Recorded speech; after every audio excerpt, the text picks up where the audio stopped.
Tezkor xabar: O'zbekistonda ommaviy tartibsizliklar uyushtirishga o'qitilgan yoshlar va fuqarolar va ularni moliyalashtirganlar haqida shoshilinch axborot. Azizlar, ushbu xabar boshqalarga ham yetib borish uchun video ostiga bir dona like bosishni va videorolikni oxirigacha tomosha qilishni unutmang. Moyaklardagi og'riq, tez-tez peshobga qatnash, peshob vaqtidagi achishish, impotensiya, jinsiy a'zolardagi shamollashlar va jinsiy zaiflik sizni bezovta qilayaptimi? Siz qo'rqmang, bizda oddiy yechim bor. 100% tabiiy giyohlardan tayyorlangan vulkan dori vositasi sizni qisqa vaqt ichida davolaydi va o'zingizga bo'lgan ishonchingizni oshiradi.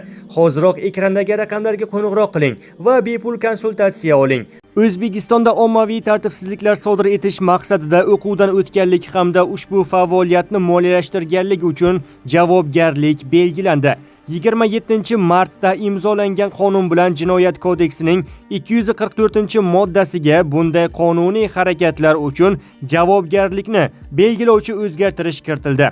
Unga ko'ra, shaxsning ommaviy tartibsizliklar sodir etish maqsadida o'quvdan o'tishi, shu jumladan ommaviy tartibsizliklarni sodir etish bilimini, amaliy mahoratini va ko'nikmalarini egallashi, o'quv chog'ida qurol-yarog', portlatish qurilmalari, portlovchi, zaharlovchi, atrofdagilar uchun xavf tug'diradigan boshqa moddalar va buyumlar bilan muomala qilish usullarini o'rganishi, bazaviy hisoblash miqdorining 300 barobardan 600 barobargacha, ya'ni 112,5 million so'mdan 225 million so'mgacha miqdorda jarima yoki 3 yilgacha axloq tuzatish ishlari yoxud 5 yildan 7 yilgacha ozodlikdan mahrum qilish bilan jazolanishi belgilandi.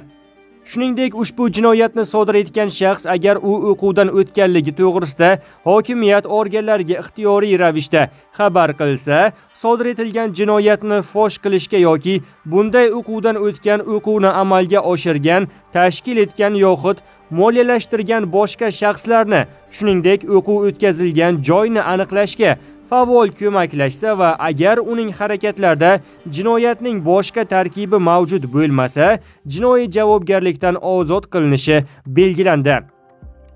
Ushbu qonun rasmiy e'lon qilingan kundan e'tiboran kuchga kirdi.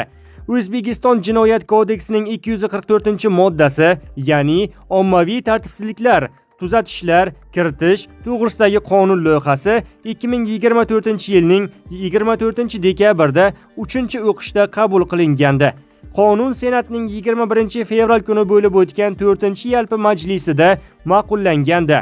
Amaldagi qonunchilikda ommaviy tartibsizliklar tashkil qilganlik, ularda faol qatnashganlik va fuqarolarga nisbatan zo'ravonlik qilishga omma oldida da'vat qilganlik uchun jinoiy javobgarlik belgilangan bo'lsa-da, biroq ommaviy tartibsizliklar sodir etish maqsadida o'quvdan o'tganlik, ommaviy tartibsizliklarni tashkil qilish bilan bog'liq faoliyatni moliyalashtirganlik uchun to'g'ridan-to'g'ri javobgarlik mavjud emasdi.